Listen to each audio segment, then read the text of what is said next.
The dictation tool in Microsoft Word is near perfect. It's an amazing tool.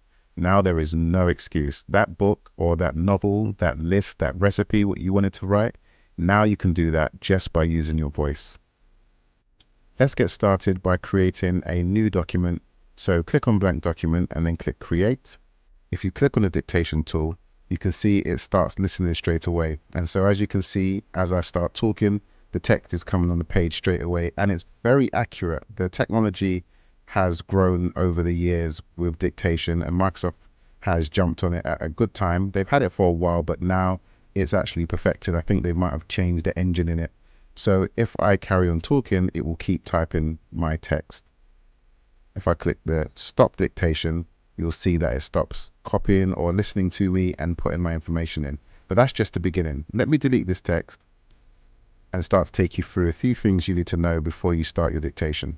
So firstly, the dictation tool opens up this bar here with the microphone that you can use to start your dictation. It's also got the dictation settings, and it's got some help menus, which is really good because it goes through a lot of phrases that you can use when you're doing your dictation. So let's start off with the dictation settings. First, you can set your spoken language. So if your language is English United States, you can set that, or you can change it to United Kingdom or whatever country you have.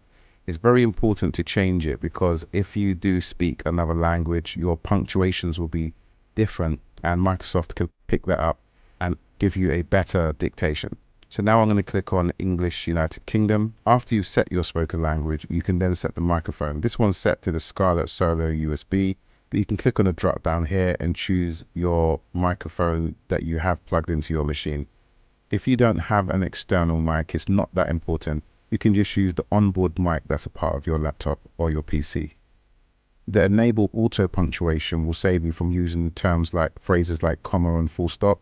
It will put the punctuations in for you. But it's good to leave that unticked if you want to learn how to use it and get used to the phrases. And it also filters sensitive phrases, which I've got ticked here as well. So I'm going to click OK with those settings, and I'm going to show you the help button, which is really good. And what you can do, this is actually on the Mac, but it works the same with the PC. This section shows you all of the phrases you can use in your document, saving you from using your mouse and keyboard. So if I go down to where the punctuation is and click on a drop down, it tells me the phrases. So I can say period, full stop, comma, question mark, exclamation mark, or exclamation point, new line, and use all of these phrases to create my document. If I close this and I turn on dictation, I'm going to do a new dictation, full stop. And you can see it's now put the full stop in there, comma.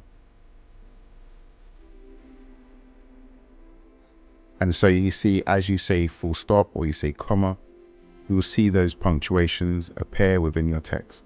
So if I go back to help, I can go in and use all of these phrases. It's got for symbols, mathematics, currencies. It's even got emojis on there as well. Smiley face. So let's try that one. So if you was writing, maybe it was a message or an email that you wanted to dictate to someone. Hey there, I saw what you said and it was really funny, smiley face. And then you can see it puts the smiley face on there. What I would suggest when starting out is to speak naturally like you were speaking to a friend, just to see how the tool responds to your voice, and you can adjust your tonation and the way that you use phrases and see how the punctuations work for you. And if you want to change that after a while, you can add enable auto punctuation to help you along the way. To illustrate how I would practice, I'm going to create a short story about a cat and a mouse. The cat and the mouse. New line. New line. In this story, I'm going to tell you about a very bold mouse who escaped the clutches of a very dangerous cat. Full stop. New line. New line. The mouse didn't take the cat seriously, smiley face. Because the mouse knew it could always get away. Full stop. New line. Okay, I think I'll stop there. That's the limits of my creative writing for today. But it just goes to show that once you put your mind to it, you click on that button, just speak as naturally as you were speaking to a friend. Take your time. Don't rush with it until you learn the phrases and how to use the punctuations. And in no time, you'll have your blog post or your story or your novel or whatever you're writing, and you'll be able to do that just by talking into your computer. Once you've got your text, you can just go in and you can make the changes. So if you had any spelling mistakes, so you can see it, Word will say, hey, that's escape instead of escaped.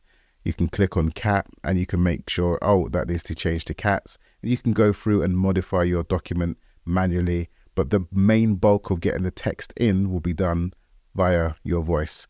And there you have it. That's how you use the dictation tool in Microsoft Word. Now, no excuses.